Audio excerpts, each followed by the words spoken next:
You are held by holy angels, holy angels all around. Well, let's start the celebration.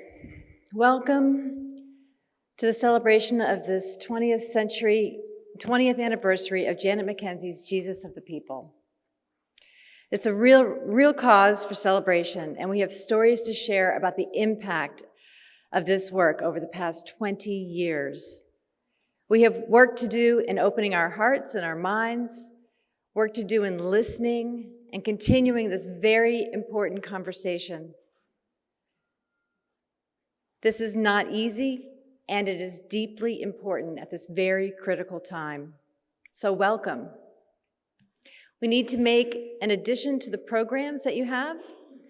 We have been awarded some grant money, and if you'll see in the program, the United Methodist Foundation of New England was recognized in the program, but we didn't include the specific grant. The specific grant that we received was from Lexington United Methodist Church Social Justice Grant. So we're very pleased and grateful to have that to help sponsor this event. I first met Jill Colley Robinson about 18 years ago. She was relatively new in her pastoral ministry, and I was new in my lay ministry. She taught, nurtured, and commissioned a group of us to lay ministry, and since that time, I have had the joy of watching her ministry and her leadership grow, most recently from the vantage point of serving on her superintendency committee. Bishop Devidar describes Jill as a person of prayer. Perhaps that's what Jill is doing when I witness her capacity to be present with all that is. By that, I mean, I've seen her sit in challenging situations that for most of us would stir angst, frustration, and possibly even anger. It is in those places that Jill presents as a calming influence, steady, fully attentive, listening with her whole self, and responding with love. We don't have many opportunities to center, to be provoked, to be inspired. Janet's work awards us this chance. And that creates an opportunity for our coming together, to intentionally nurture and expand awareness, to participate in the transformation of the world, to be transformed by the power of radical love, which is the theme of this celebration. In these next 2 days, I invite us all to expand our personal capacity to be present with all that is. And with that, I welcome to the lectern our first speaker, the Reverend Jill Colley Robinson.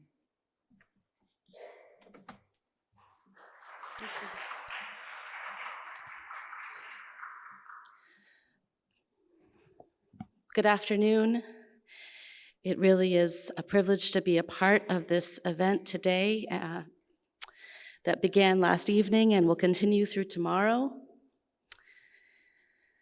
And I will encourage you as I'm speaking to, if you are a visual person in particular, but if you are not, regardless, to continue to reflect upon the piece that brings us together today. Give thanks to Reverend Mark Demers for inviting me to be a part of this. Thank you, Mark, and for doing so much to bring us all together. And when he inquired about what I wanted to entitle my words some weeks ago, I gave him the question, who do the people need Jesus to be? And so I just want to name that again, and then I may not mention it again, but I will be speaking to that question. Again, who do the people need Jesus to be? Inherent in that title is my perspective. I'm going to be speaking personally today. I'm going to be speaking as a follower of Christ and a United Methodist. And so I'll bring that perspective into the room. As I was preparing and praying about our time together at this very special event, an acquaintance just happened to point me to a story reported in The Guardian, which I never read. It's about a woman discovering a Renaissance masterpiece in her kitchen. Did you all see this? It was in the news a couple months ago. The elderly woman who was living on the outskirts of a town north of Paris had decided to close up her home. She hired an auctioneer at the last minute to walk through the house and discern if she could sell any of the furnishings in her home, which were otherwise headed for the dumpster. The auctioneer immediately spotted the painting, and it hung between, as they described it in the article, it was an open floor plan. It hung between the kitchen and the living room above a hot plate, of all things. And the auctioneer saw this and identified it as being a work of what is called Italian primitivism. And she thought it might fetch 300 to 400,000 pounds. Now, art experts later determined that it's a very rare work by Cimabue. And oh, forgive me, Italian was not the language that I studied in school, but there it is. He was a pioneer of the early Italian Renaissance. And quote, it's thought to be a part of a large diptych dating from 1280, when Cimabue painted 8 scenes depicting Christ's passion and crucifixion. This piece shows a tall, lean, white, bearded, barefooted Christ being mocked by a similar-looking crowd of men with a golden sky in the background. The woman and her family have no memory of where it came from or how they acquired it. They had paid it little notice or attention for many years, having grown so accustomed to it hanging there, as we often do when we have things in our home. We just walk by and don't notice when they've been there for a while. I was reading this and praying again about our time together, and I was imagining this small 8 by 10 inch painting from 1280 on a piece of wood, suffering the occasional splash of butter, or pasta sauce, or fondue, or French onion soup from this ruthless hot plate below. The article concluded by saying that this piece sold for $26 million at the end of October. As I share this with you, because of the topic it most profoundly introduces in my mind, the question of how we value art, and specifically how we value art intending to render images of God.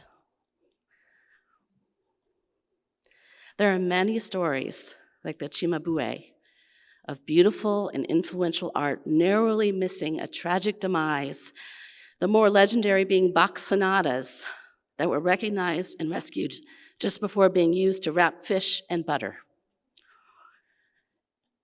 It makes us shudder and wonder at how many pieces of art have been lost to a nearby dumpster or local market. But monetary value aside, there are other reasons to shudder and wonder at how we value or fail to value what we see in artistic images of God, based on the very essence of who we are and how we experience the world around us. There are reasons to shudder and wonder at what our sense of valuation says about us, our culture, our worldview, our biases and prejudices, and our limitations.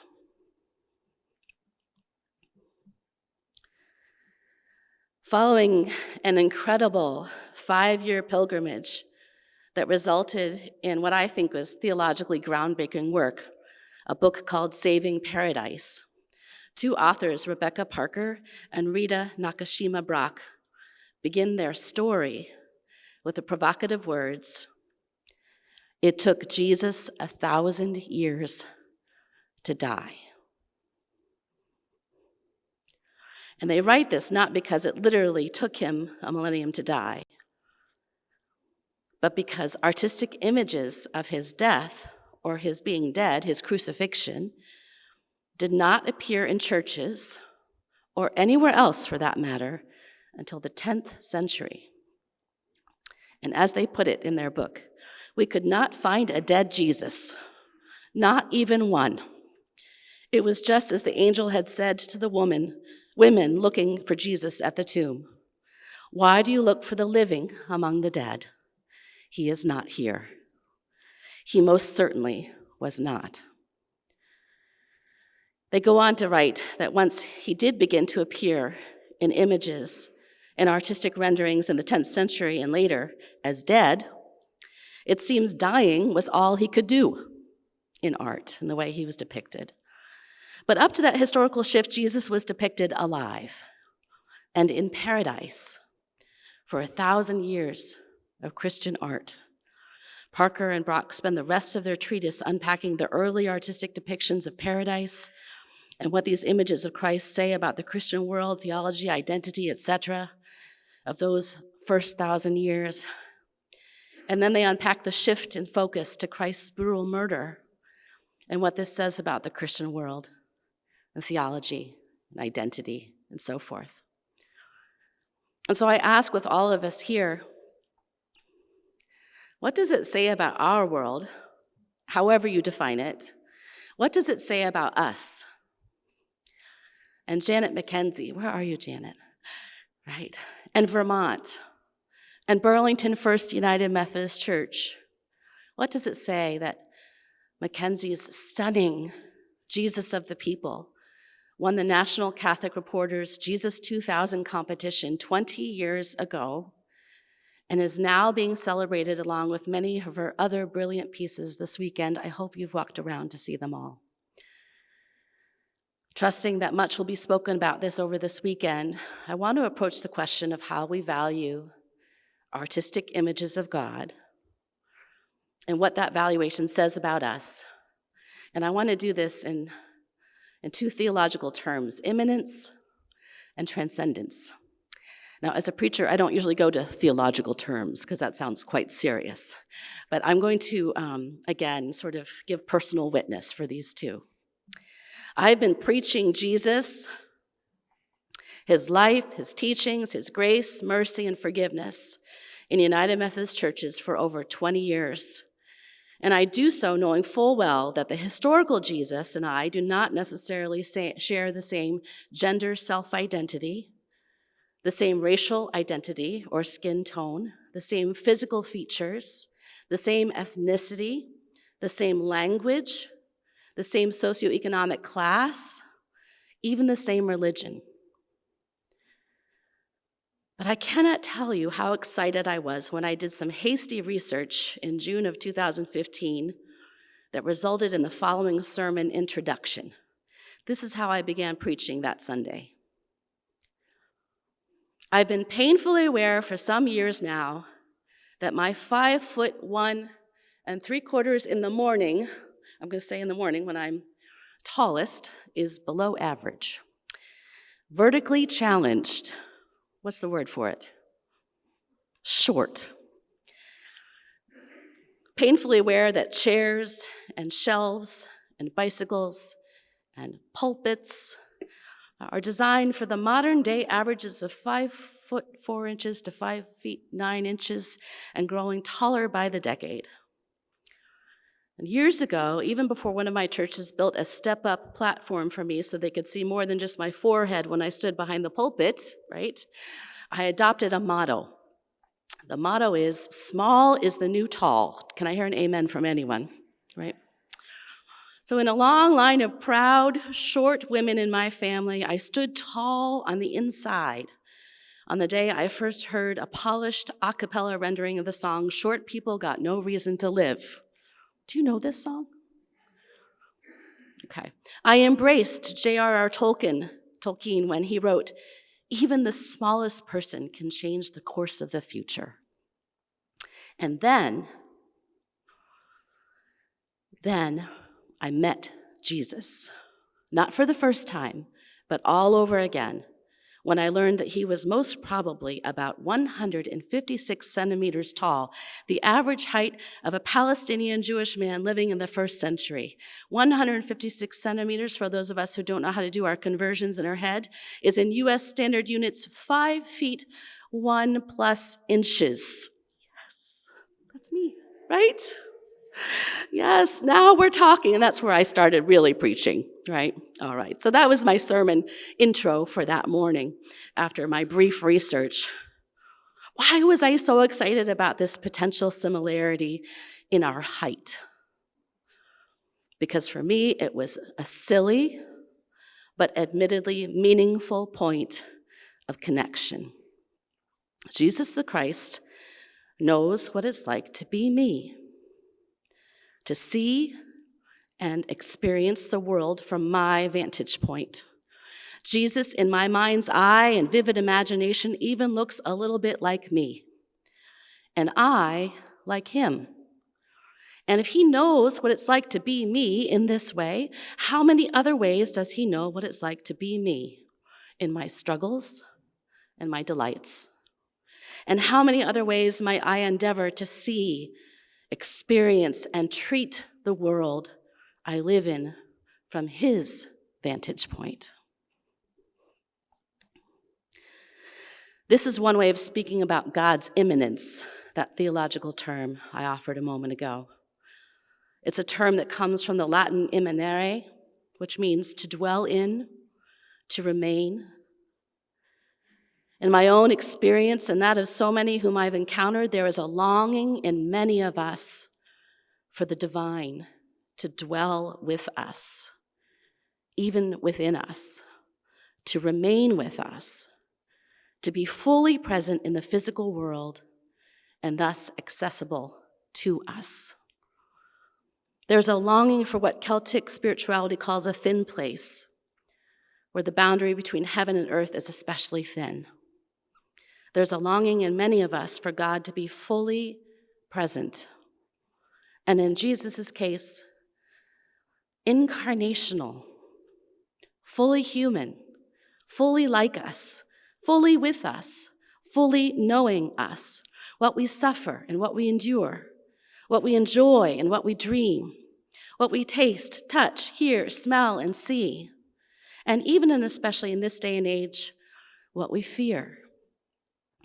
This longing is so powerful and so prevalent that many of us, tend to envision and depict Jesus appearing like us, taking on our physical attributes. This sentiment is expressed in a lesser-known Christian carol written by Willa Hudson, a Midwestern white Episcopalian church organist writing for family and church Christmas cards in the 1950s on the heels of the beginning of the Korean conflict and before the civil rights movement. She wrote in terms born of her context and her privilege, and possibly, one could argue, her then more inclusive theology compared to those around her. I first heard this hymn sung by James Taylor. And it goes like this. I'm not going to sing it, but I'm going to read the words for you. Some children see him lily white, the baby Jesus born this night. Some children see him lily white with tresses soft and fair. Some children see him bronzed and brown, the Lord of heaven to earth come down. Some children see him bronzed and brown with dark and heavy hair. Some children see him almond-eyed, this Savior whom we kneel beside. Some children see him almond-eyed with skin of yellow hue. Some children see him dark as they, sweet Mary's Son to whom we pray. Some children see him dark as they, and they love him too. The children in each different place will see the baby Jesus' face like theirs, but bright with heavenly grace and filled with holy light. Oh, lay aside each earthly thing, and with thy heart as offering, come worship now the infant King. 'Tis love that's born tonight. The reason I share these lyrics with you today is to consider the matter of imminence with you. What is it in us that longs to make Jesus or our image of God resemble our own features? What is it in these lyrics that blesses or offends us in our modern context 70 years later? And what does it say about United Methodists that this Christian carol makes its first appearance in our newest hymnal, Worship and Song, printed in 2011?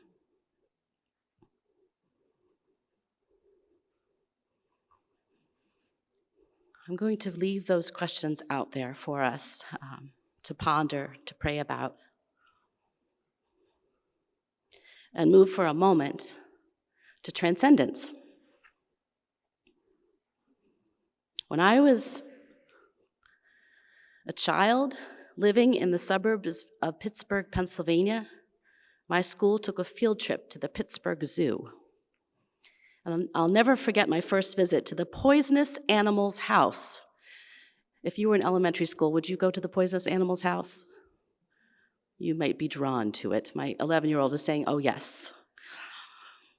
This house was built like a cave. It resembled a cave, and it had an enclosed, very dark hallway. It was spotted with glass windows looking into the homes of these exotic, frightening creatures, snakes, spiders, and other biting and stinging and spitting things. And at the very end of the hallway was a sign that read, "The most dangerous animal in the world." I screwed up my courage and went to the window, imagining the nightmares that would ensue that night, only to find that the glass was not transparent, but a mirror, reflecting my own image back to me. We see through a mirror dimly, but then we will see face to face, the scripture says.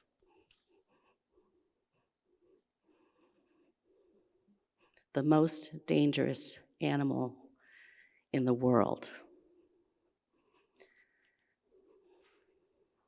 Let me reiterate, there is a longing in many of us for the divine to be with us, even within us, to remain with us, to be fully present in the physical world and thus accessible to us.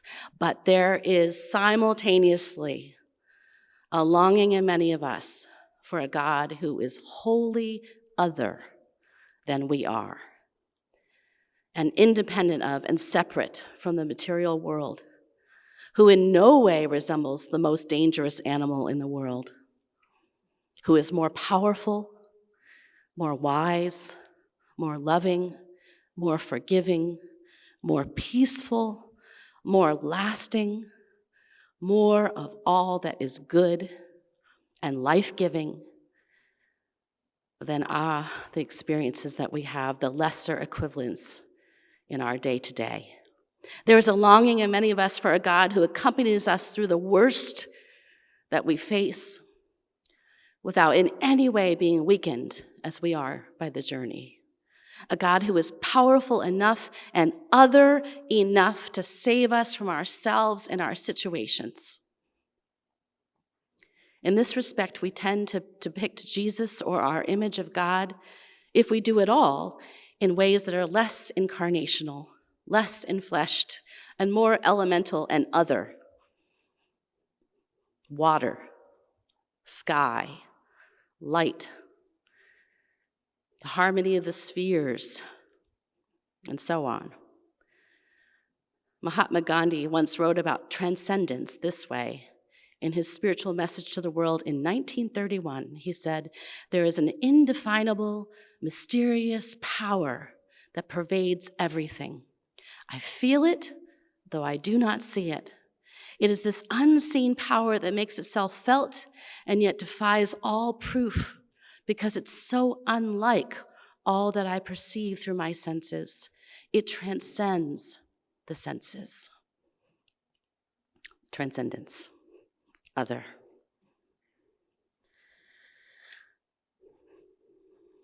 I told you a few moments ago I've been preaching Jesus, his life, his teachings, his grace, his mercy, and forgiveness in United Methodist churches for over 20 years.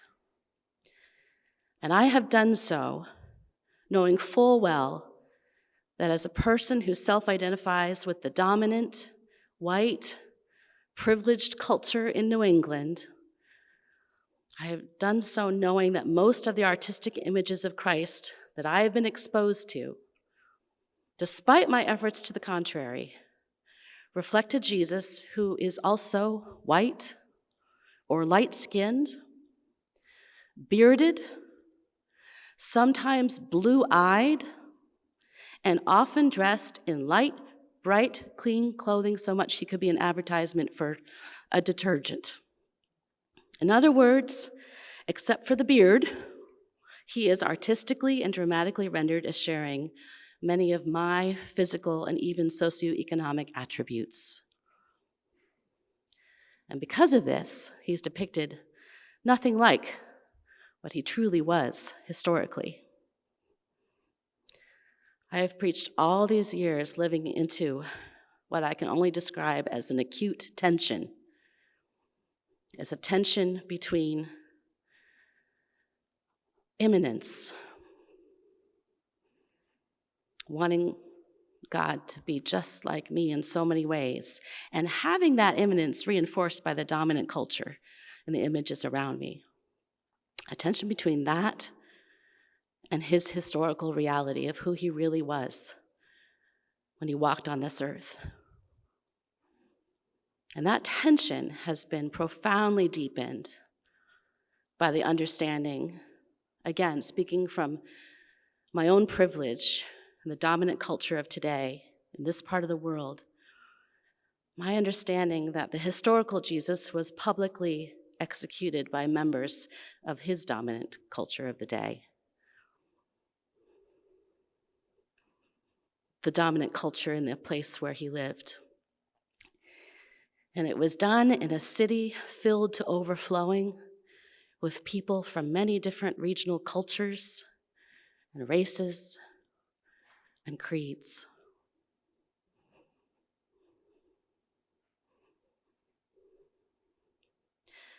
Janet, I hope I honor you and your work with what I'm about to say. There is no value in immanence without transcendence. And there is no value in transcendence without immanence. Our need to have God be with us and like us must always be informed by the otherness of God. And our need to transcend this world must always be grounded by the stunning, brilliant, mysterious, rich otherness and difference that we see all around us. The differences make all the difference. We need to see the God who looks like us and the God who looks like others. And we need this. We need to see both and to fully know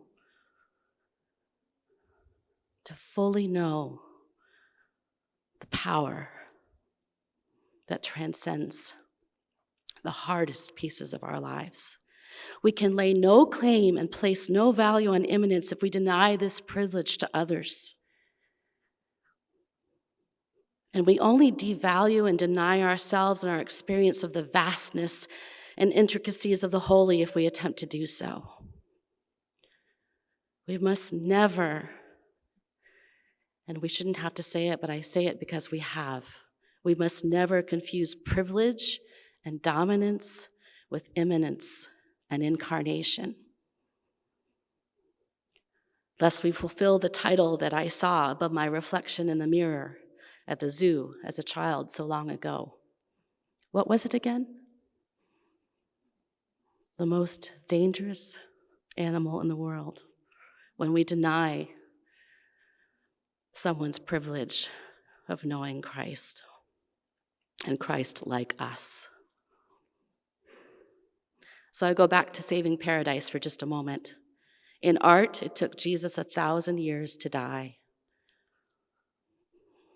In art, it seems dying is nearly all he has done for these last 1,000 years.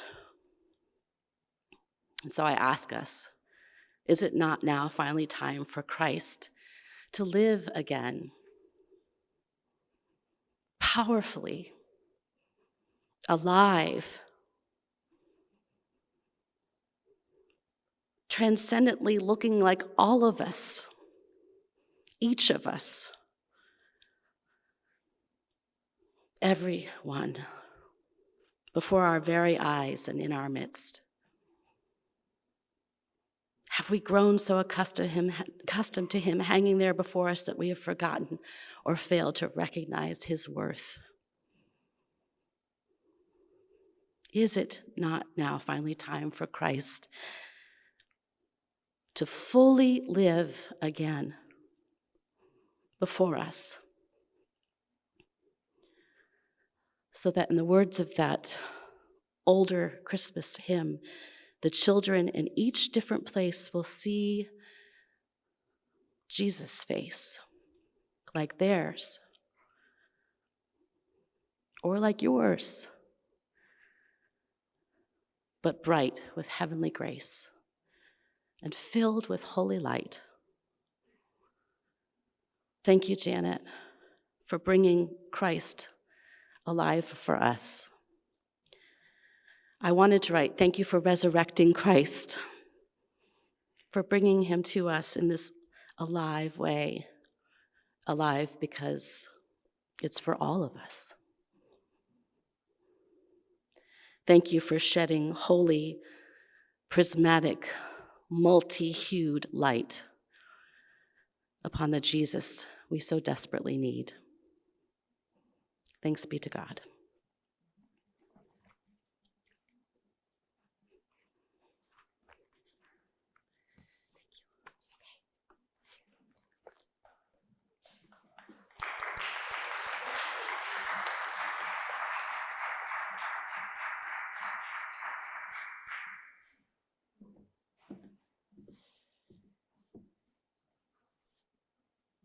If you've ever heard the group's social band, you'll know that we have quite a treasure with us today. This is a group of musicians who are very talented, and we're just honored to be able to celebrate Janet's work through music. And they're going to be here in a few minutes. They're just coming up. And a lot of the people in the group compose, they write, they arrange, and it's amazing how much talent they have. And their mission is about this social justice work. So I hope that everyone can feel a sense of that, and in their pure a cappella pitch, we can listen for how we might be moved by the Spirit in that. They're under the direction of Amity Baker, and I think many of you might know her name. She's involved in a lot of different artistic expressions of music, so you probably recognize her. And is she here? Okay, all right, I'll invite them to come right out.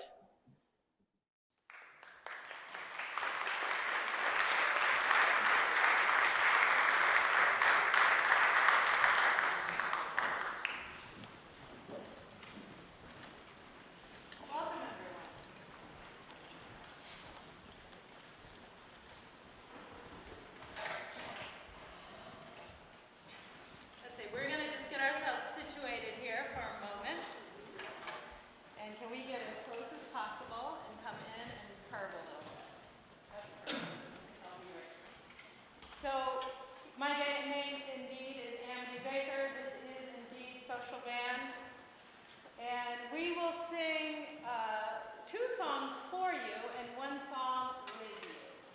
We'll start with a song called Apple Tree by Tom Cleary, who is a wonderful jazz musician and composer who is right here in the Burlington area. And he set a poem by Bertolt Brecht. And I'll just read a few lines because the song is busy and you might not catch it. If your horse and your cart make you curse, because you can't figure out which goes first, give them to a good driver today. You'd be safer walking anyway. If you purchase a rich, fertile field, but for you, only dirt it will yield. Give your plow and your field to someone who can make the soil work with the sun. And the refrain of this song, as it talks about us just looking to the wider community outside of our own selves and our own preoccupations, is we must be wise enough to know when to hold on and strong enough to let go. Apple Tree.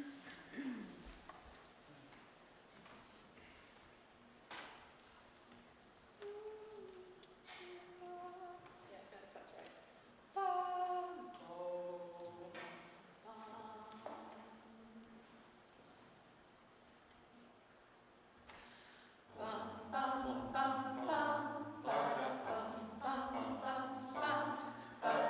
When you speak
twos. Ain't gonna let nobody turn me round, turn me round, turn me round. Ain't gonna let nobody turn me round. I'm gonna keep on walking, keep on talking, marching up to freedom land. That is wonderful. So, as those of you who know this song, you can put in other words of things that you would really, you want to declare your determination to not be hindered by them. Injustice, for example, we'll sing in the second verse. Oppression in the next verse. And why not corruption in that final verse. Social band will be adding some harmonies and different rhythms, and you're welcome to also include your own. I'll call out the word of the verse, so you'll know what to do next. Have you been sitting for a while? Would you like to stand? Yes. Stand if you would like. Are you ready for this? We're going to do it a few times. You'll just keep singing. You'll have no problem. And we'll try to follow the roadmap so you're singing roughly what we plan to sing. Ain't gonna let nobody turn me round, turn me round.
and love mercy, and walk humbly with your God. To do justice and love mercy, and walk humbly with your God. To do justice and love mercy, and walk humbly with your God. To do justice and love mercy, and walk humbly with your God. To do justice and love mercy, and walk humbly with your God. To do justice and love mercy, and walk humbly with your God. To do justice and love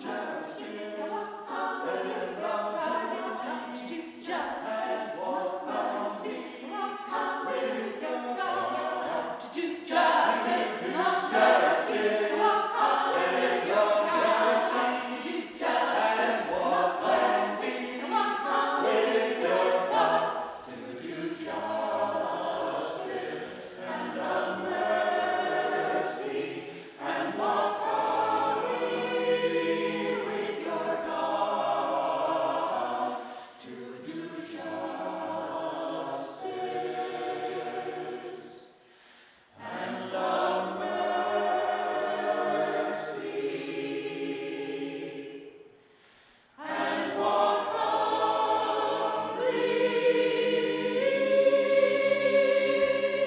with your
Well, as somebody taller than 5'1", I'm resisting the temptation to respond to my district superintendent, Jill Colley Robinson.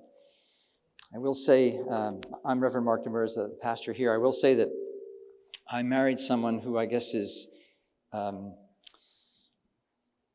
forget the word that she used, challenged somehow, vertically challenged. Someone said to me one time, is it a problem for you and your wife that she's so short? And I said, boy, I've never thought of her as short. She just doesn't strike me that way. Before I introduce Janet, just a reminder that there are books, images, cards that are available in what we call the narthex, the back of the sanctuary, and books that are purchased. Janet is there also to sign for you. Paul Gauguin once said there are only two kinds of artists, revolutionaries and plagiarists. The art of Janet McKenzie is of the first. It's revolutionary. Ms. McKenzie paints in response to a call, and the call is one that she feels passionately. One of our panelists tomorrow afternoon has written about the power of passion and those so compelled by their call that they risk everything. Dr. Laurie Gagne writes, I would maintain it is the element of risk involved in accomplishing the deed that essentially distinguishes the hero. To hear Janet speak, she paints in response to a yearning that is deep, passionate, and universally felt. The yearning for the experience of divine love. Did Janet know when her brush took to the canvas for Jesus of the People that some would see the reality of the divine for the first time as themselves?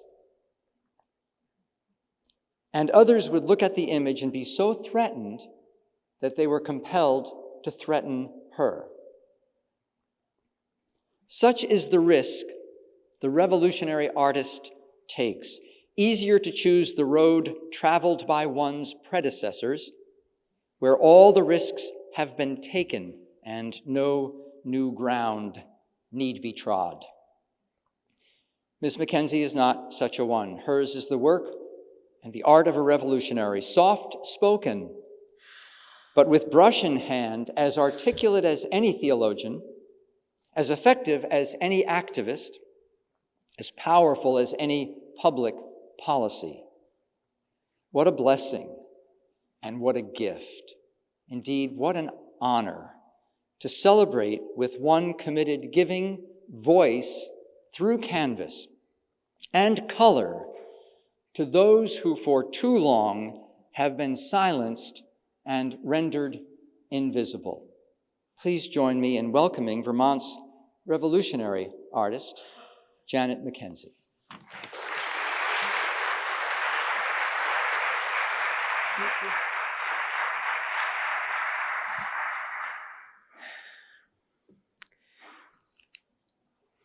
Well, the first thing you need to know about me is I'm not a public speaker, not one bit. Every time I'm asked to speak, it's a first. I don't sleep the night before. I'm a nervous wreck. And yet, I feel it's my obligation to stand up for the art I create in the world and come forward with it, especially as a visual artist. We aren't asked that many times to actually speak. The first thing I want to do is thank Reverend Mark Demers, Jan Demers, and every volunteer who was here last night planning this. All of the people here today who gave their time to be present to make this work. Nobody does anything alone, and I sure have not. I want to thank my beautiful son, Simeon, who is my pride and joy. And if you think about it, when you have a child, you never think that that little child is going to become the adult that you turn to for their wisdom and their guidance and their input and their intellect and knowledge. Thank you, Simeon. And Amy Robinson, whom I consider my daughter, his partner. The three of us have formed a little tour group, and we have gone around the country together now, bringing this art to people who have asked to have it. We have been in Albuquerque. We packed the truck with 2 feet of snow on the ground. And the other day when I was packing the truck, there was like 3 feet of snow on the ground. And I was thinking, gosh, we just did this and it's still snowing.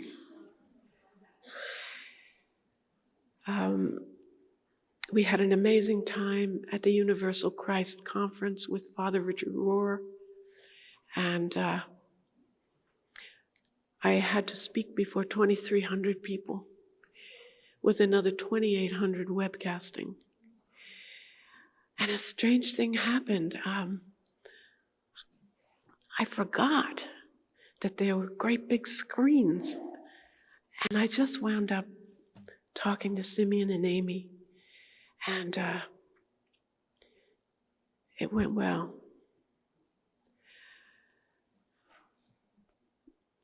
In the end of 1999, I received a letter from a friend in Albuquerque telling me about this competition, Jesus 2000. My friend, who is a paper artist in Albuquerque, thought I might be interested. And what it asked for was anybody thinking about Jesus as the millennium approached? If so, what would Jesus look like to them at that time. It wasn't limited to artists. It was open to anyone who had interest. The National Catholic Reporter received over 1,700 entries from 19 countries and 6 continents. And in the end, Sister Wendy Beckett selected Jesus of the People as the first place winner. I was invited to go on the Today Show. Simeon and I, we got in our truck and we went. And as soon as the piece aired on the Today Show, the hate began pouring in. They hated painting. They hated me. They hated Vermont. They hated any association with this dark image modeled by a woman. Over time, people have asked me, what did people hate the most? Was it that it was a dark image, or that the model inspiration for it had been a woman? And in the end, it was the fact that the model had been a woman. It just so irritated people. The hate was vicious.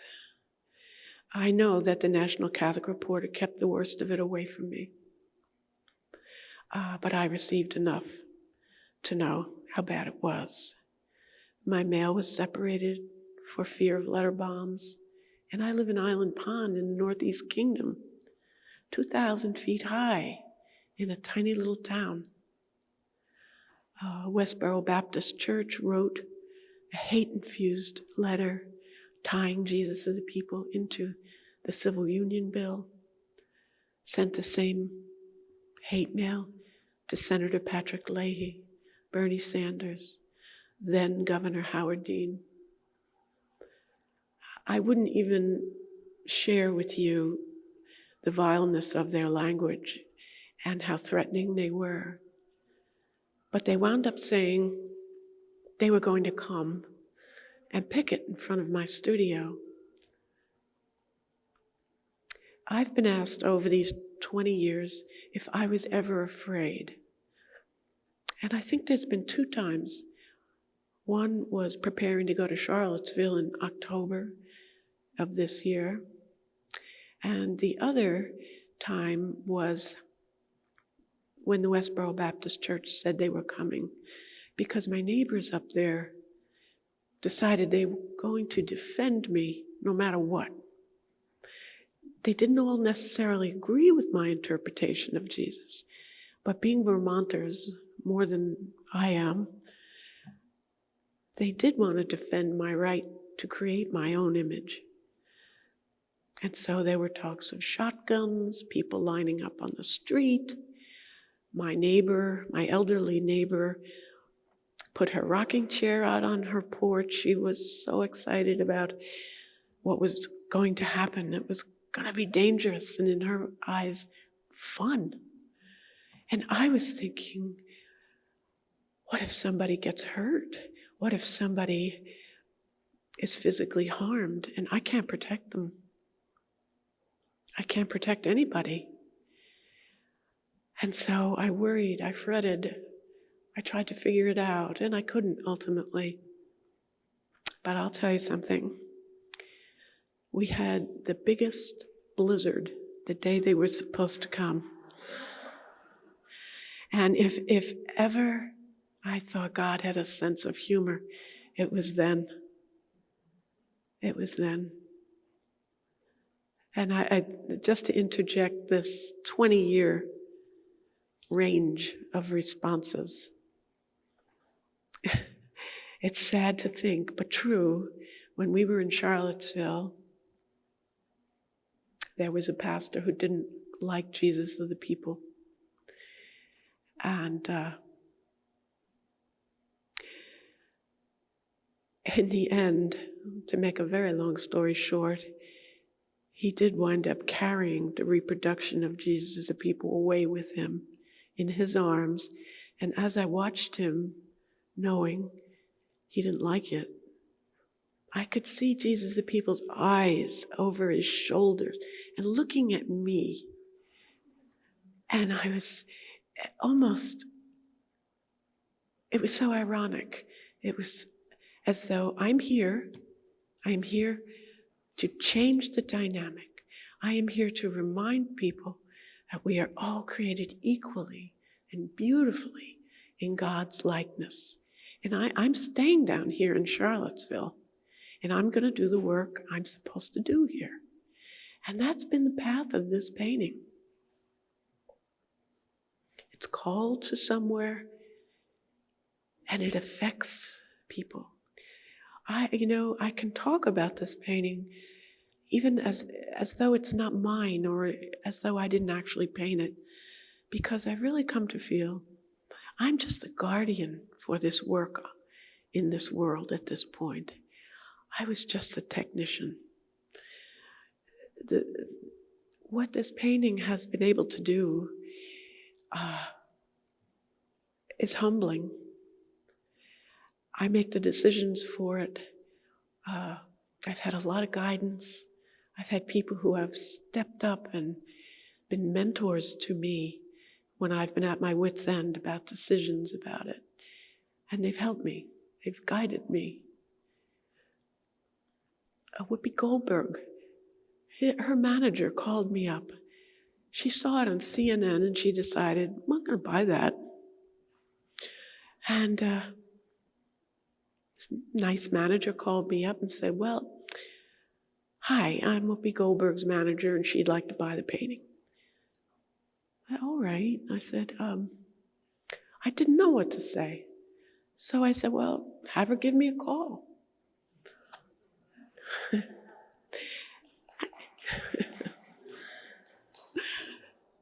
couple of days later, phone rings. Hello. Hi, it's Whoopi. Oh, hi. We had a nice chat. We laughed through most of it. And then we got down to, I want to buy it, she said. I said, oh, okay. I have one request. This painting holds a great deal of meaning for many people in this world. I would like to know, would you be willing to share it from time to time, to loan it to museums or universities, churches? Who would like to share it? She thought a moment. She said, no. Oh. She said, I want it for myself. I really like it. I think it looks like me. And I'm going to hang it in my house. And of course, as a collector, that's a right. But I couldn't agree.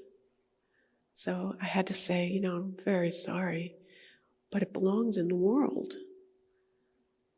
And I still believe that firmly. And I'm very glad over these years that I made that decision. In 2001, on 9/11, Jesus of the People was on display at Good Hands Gallery in Santa Fe, New Mexico, in a solo show of my work. Oh, this beautiful, soft-walled, pink adobe building. Oh, it was so beautiful. The exhibit was hung beautifully. Jesus of the People was over their fireplace. And when 9/11 happened, Ramon Lopez, the owner, and his wife, Nance, told me they were going to close the gallery for good that day because the United States was so damaged that they could not see a path to recovery. So they said, it's the end, we're closing. I said, okay, I understand. And they called me later, the next day, and said, nope, we're going to leave the gallery open. We're going to run an ad in the Pasatiempo, And we're going to see if people would like to come to be with Jesus and the people during this terrible time of suffering for all of us. And they came. People came. They stood before this painting and they wept. We wept. It was heartbreaking and beautiful. And it was one of the times that I really felt this painting is meant to be in the world, to contribute to healing, to serve as a reminder. Jesus came for all of us, and every single person who believes needs to see themselves reflected back in sacred art, especially marginalized people. And invariably, that's people of color. And in terms of the physicality of Jesus, it's also women. How have we fit into the physicality of Jesus? I always felt other on that level.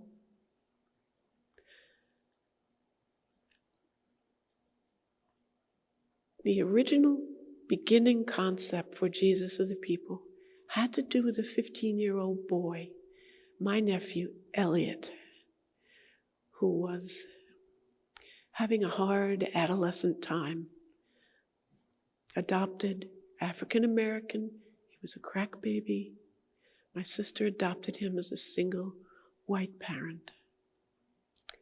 And I thought, when I first heard about the competition, well, maybe if I do an image of Jesus, Elliot can find himself in, just maybe it'll be helpful in some way. That was the beginning. And then who will I use? I was working with a beautiful, stunningly beautiful young African-American woman. I had done many, many paintings of her, and it was just a natural fit. I said, oh, Maria, of course, Maria. By incorporating her, I realized, oh, this allows me to bring us, the feminine spirit, into an image of Jesus, even if nobody ever knows the model was a woman. The spirit is within it. So I worked to create an image of Jesus that had brought the masculine and the feminine aspects of Jesus and all of us into this image as close as I could. And that's one of the aspects people have hated. They've said, Jesus would never be that feminine, never be that gentle. There's not one aspect of that painting that has not been ripped up, thrown back at me, as though the ownership of imagery of Jesus belongs to whoever is the hater of the moment. The arms are too closed. No, Jesus would be like this. Why are those crown of thorns not making him suffer more? Doesn't look like he's suffering enough. Why are those hands so tightly closed? Jesus would never, ever be around the color pink. How dare you put a yin-yang symbol in there? And indigenous people found me to say, how dare you put an eagle feather, our symbol, in that painting? How dare you? And what is with that halo? Where's the gold? Well, the halo is a place to enter. It's a portal. It's a portal to heaven. It's a portal to possibility. It's a portal to equality. It's the portal to love. And the hands, Well, I believe if Jesus came back right now, in our country, right now, those hands would not be like this. He'd be full of doubt, full of sadness over us not loving each other well enough. In my heart of hearts, I could not paint a painting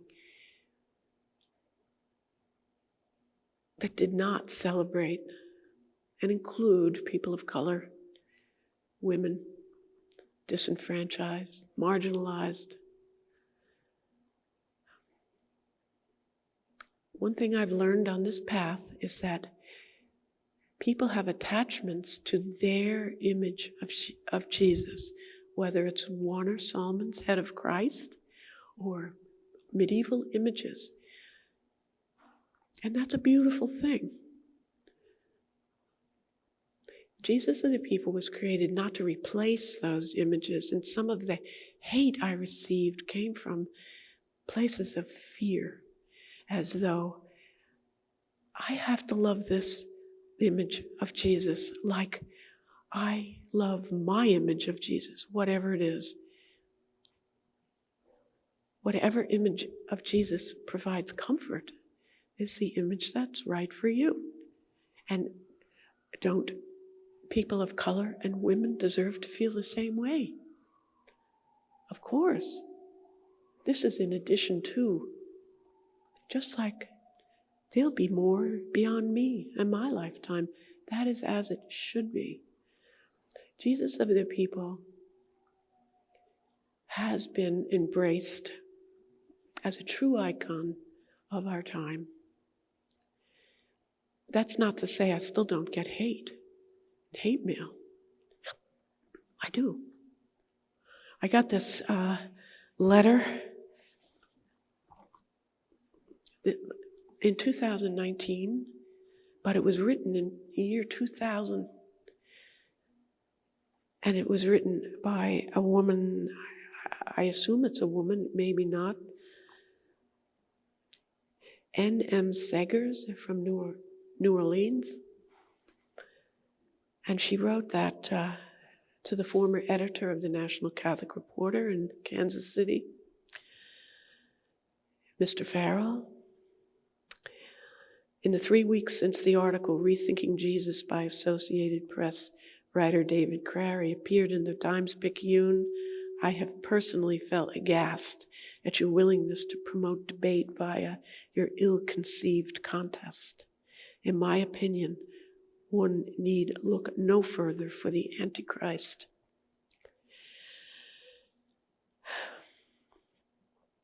Fact, underlined capital letters, should not be tampered with. History cannot be changed. Jesus was born Jew, not African American, nor Indian, and certainly not, in capital letters, not female. He is all things to all people, but no one has the right to distort the facts about who and what he was. Shame on all of you who participated in this shocking new image of Christ for the new millennium. Obviously, this person wrote this 20 years ago and saved it to send to me now.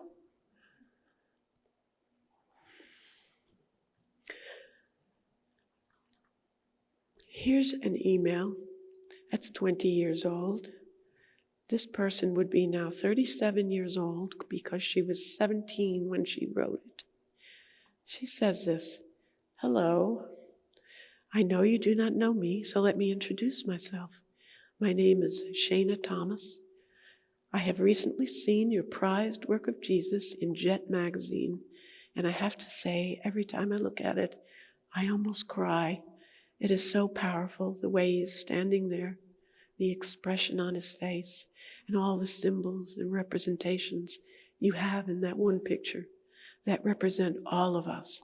I have to admit, I was surprised to see that you were white, but making my Jesus, our Jesus, of color even surprised me more.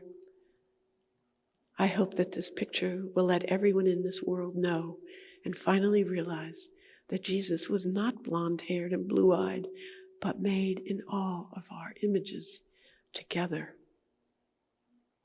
Thank you. God bless. This one, 2002, from India, In God's Image, Asian Women Doing Theology. This was a Jesus for the dark continents, the dark spaces in society, the darkness in our lives. He was dark-skinned, bore a high cheekbone structure and lips, while very typical of an African American. It could be a Dalit face, a tribal Indian face, the marginalized face of society. This Jesus was definitely one with the poor, the outcasts, and women. And people send me poems. A proud mother sent this poem her college-age daughter wrote. This morning, the silenced voices of my own ancestors will dance through the hues of your hair. This morning, the persecuted presence of lost populations will thrive through the tones of your countenance. This morning, the cries of the Cherokee will ring through the satin of your garb, and the voices of bigotry will be silenced through the shading of every lost seeker. A priest sent me this email in 2016, and this is what my life is like. People they want to share feelings, some experience they've had. This was sent from a priest, and it says, years ago, a woman dealing with the aftermath of sexual and religious violence voiced an awareness of a loving presence in her life that countered all of the patriarchal violence she experienced in church and culture. When I asked if she had a sense of what this presence looked like, she immediately pointed to the painting and said, like her.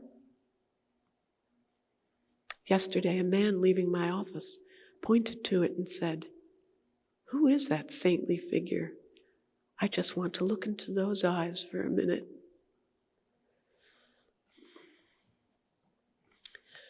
This journey I'm on is humbling, overwhelming, and inspiring. When we were in Albuquerque, my focus was on inclusive work. It was on really sharing the importance of diversity.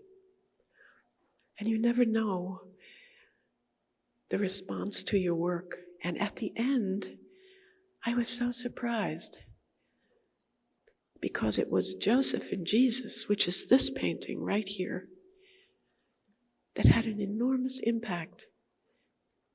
And there were any number of men who took me aside to say to me, "Thank you, thank you. We don't find ourselves celebrated like that." These were fathers. One man his wife died. He was raising 7 children by himself. He said, "We're the bad guys now." He said, "Nobody ever says anything good about us." I had a beautiful father, got up and went to work every day at 6:30. He came home, had dinner, and went back out to work at night. He died alone with me when I was 24 years old. I owe him such a debt of gratitude. He showed me the power of love, the power of male love. My son Simeon is so nurturing. He is every bit in that painting of Joseph. Joseph, the earthly father of Jesus, is always depicted set apart, unattractive, little carpentry tool in his hand, not connected to Mary and Jesus. I said, no, I need to paint Joseph handsome and loving this child, physically holding this child. And so Joseph and Jesus was born. I'm going to end here. If anybody has a question, I'm happy to answer anything. If not, it's fine, no problem.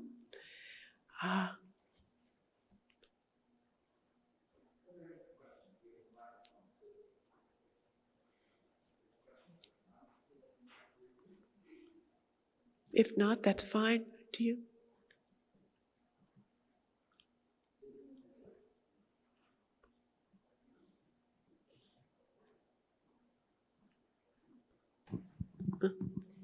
Janet, you talk about the time you had, I think it was in Austin, Texas. Is that where you first felt the call to do this work? I didn't hear the first part of the question. I think I saw you write about how you were first inspired to this calling when you were in Austin, Texas. Was that right? Or was it Albuquerque? Oh, I was living in Albuquerque It at was the Albuquerque. time. And you talked about how the colors of the sky and were part of how you were inspired. Could you just elaborate a little bit more about that?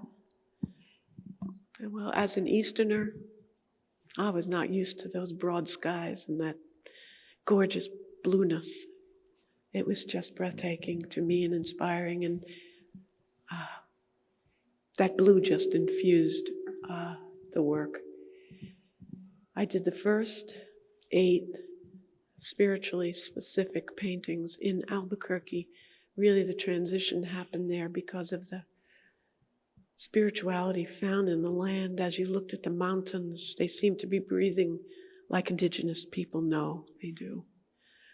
And I learned so much.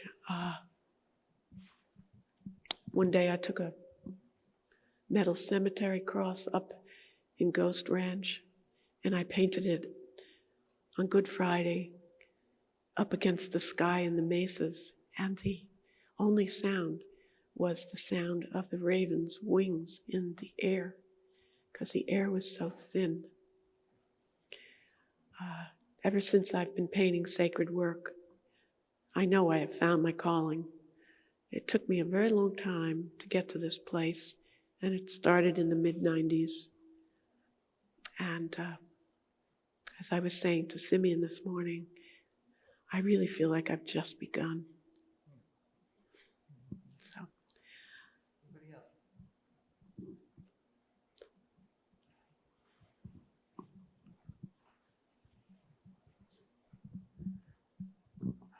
Your work is lovely. I really enjoy seeing it for the first time. And my question is, or it's not a question, or maybe, can you talk about sort of geometry? I see so many shapes, like circles and rectangles, but also, and with really distinct edges, like the clothing. It seems to be made up of multiple shapes, and the backgrounds and this almost like a stained glass feel to a lot of it. That's because I really think more like a sculptor than a painter. I am not interested in a realistic third dimension in the background. Everything about the structure of the painting holds the figure in, grounds the figure to the earth with the energy heaven-oriented. I've always had a very abstract approach. The fabric is the energy of the piece, and it's balanced by the depth of the emotion within the figure. All of that structure and space is meant to contribute to balancing that inner voice, that inner silence that allows me to play against it.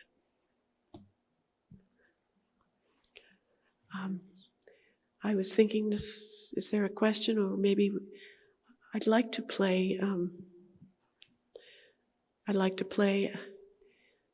a video to end with. When we play it, I always look at it as like a little gift from my heart to your heart.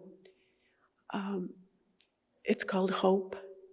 And I think I really want to end on the message that all of this gesture of this event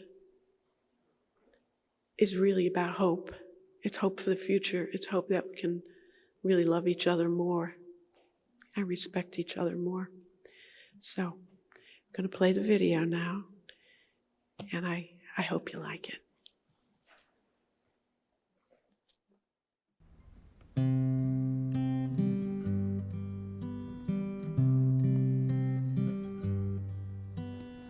You are held by holy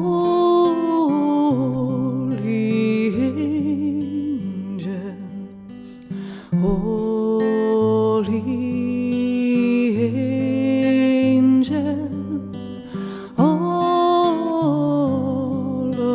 around you. Hush now, sleep, child, sing the holy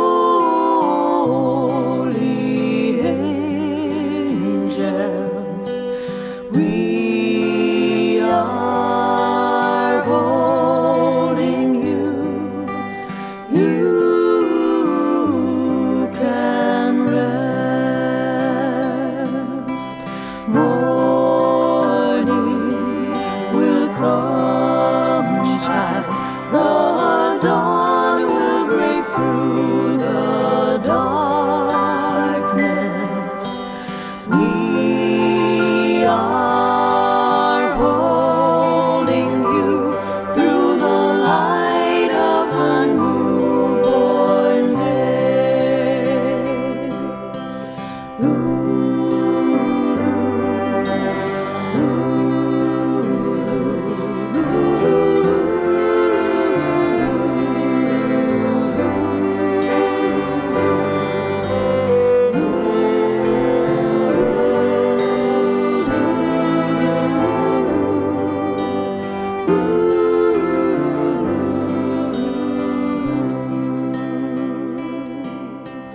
You are